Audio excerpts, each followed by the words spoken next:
All right, Sean Zattel, FightHype.com, here with one of the best heavyweights in the game, Joseph Parker, former heavyweight champion of the world, on the march to another heavyweight title, right, Joe? That's the plan. Heavyweight title or unified champion of the world. So I got my eyes on that, and that's what I'm aiming for. So I'm looking forward to putting on some great fights to get towards that goal.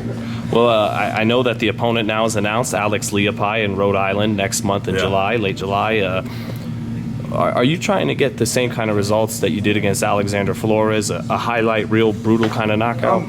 Going into each fight, that's always the goal. The goal is to, win in spectacular fashion and, get a good knockout. But in saying that, if you put the pressure on yourself and sometimes you tend to not get it. So my focus on this fight is just, it's a late replacement, and sometimes, like we saw with Joshua and Ruiz, that was a late replacement, and it didn't really go the way that everyone thought it was going to go. So for me, going into this fight, I'm fully focused on Alex Leapai in front of me. My goal is to execute the game plan and get him out of there, but do it and have fun. Do it in a way where I'm having fun, but getting the job done. I know what you mean, that if you press for the knockout, sometimes that's not. If you press for it, sometimes you don't get it. So just go in there, execute the plan. If it comes, it comes. No, if it comes, it will come. But is it fair to say though that you have a more aggressive mentality in this part of your career? Going into each fight now, it's before it was nice to be friendly and respecting that can wait for before the fight and after the fight. In the ring now, I'm going to take care of business and do it the best I can. And if that means roughing them up and being way more aggressive, then I'm going to do it. What changed your process of thinking about maturity? Or being in the game for a certain amount of time. Being in a professional fight now for 6 or 7 years, and I think just the maturity of I just want it a lot more now than ever before. When I was champion, I was happy and it was good, but now that I'm not champion, I want to be champion even more so now, even more than before. So I think the goals that I have, maturity and the mentality has changed, and it's just a great time to be a heavyweight. That's why I'm so excited to be involved, be a part of it. So was it that maybe being heavyweight champ at 25, huge pay, were you content a little, was it about getting the hunger? It was great to be champ, and but it's hard to explain. Now that I'm not the champ, I'm a lot more hungrier now, and I think just now that I've matured as a fighter, I feel like there's a lot more for me to give. And I feel like I haven't shown everyone the best because I wasn't training the best that I could back then. And now I feel like I've taken those steps to actually become a lot better of a fighter and a person. Are you hungrier the second time around to become champion than you were actually getting the belt the first time on the way? I got the belt the first time, and I got it with not doing the best training or not eating the best, and so I know I can mix it at the top level. But now if I do everything right, I can be there. I know I belong at the top, so now I'm just doing everything right.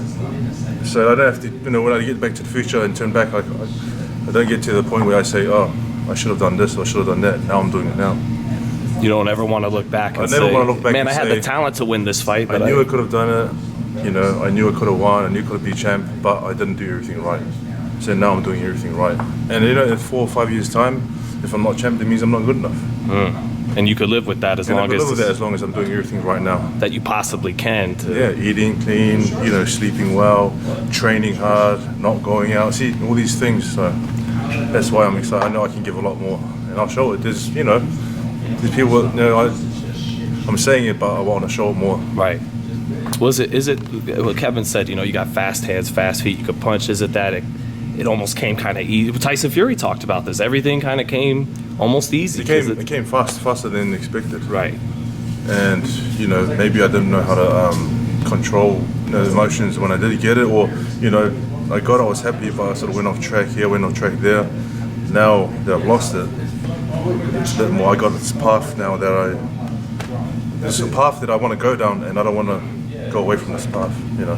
That's why it's important to have goals in front of you so you know what you're aiming towards. But now I got this fight with Alex Leapai, a few other fights lined up, and I know if I take the right steps towards that goal, I'll get there eventually. And I hear what you said a minute ago about if 4 or 5 years from now that's how it works out, that's how it works out as long as I gave my best. Yeah.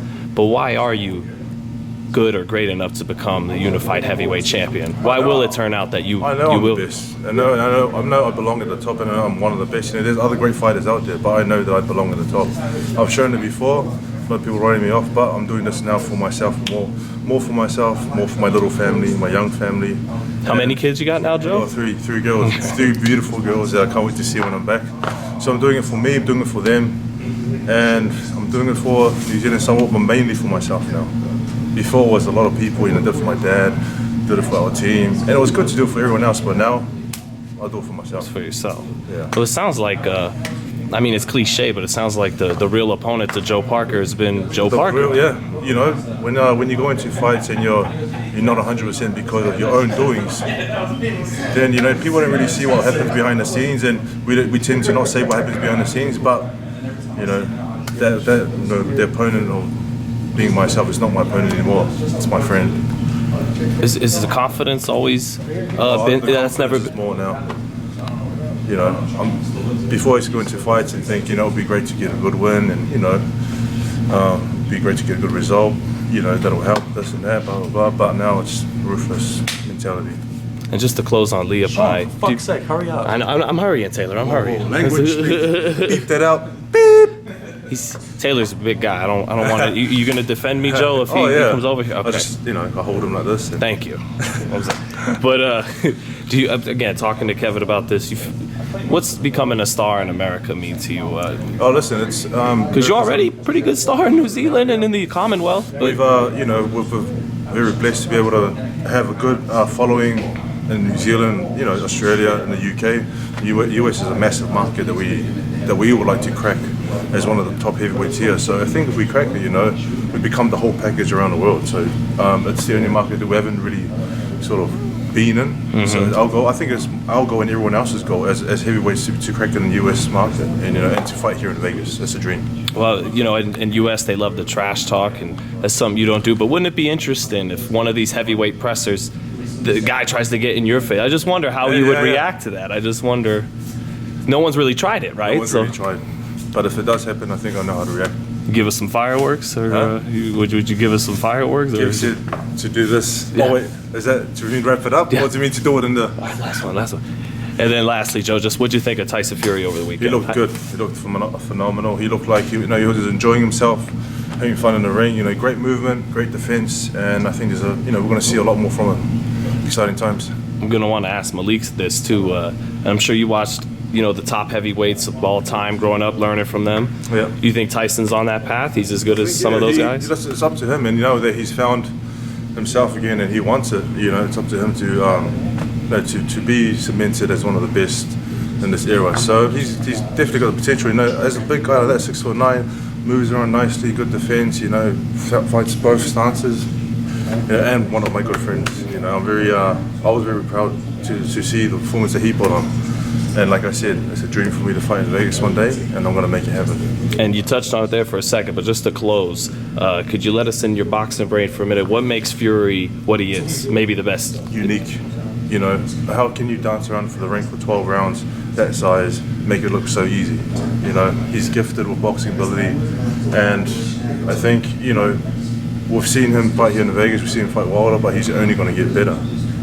So I'm excited to see what more he brings to the game. Who's got faster hands, Joe Parker or Tyson Fury? I got faster hands. Thanks, Joe. Thanks so much, champ.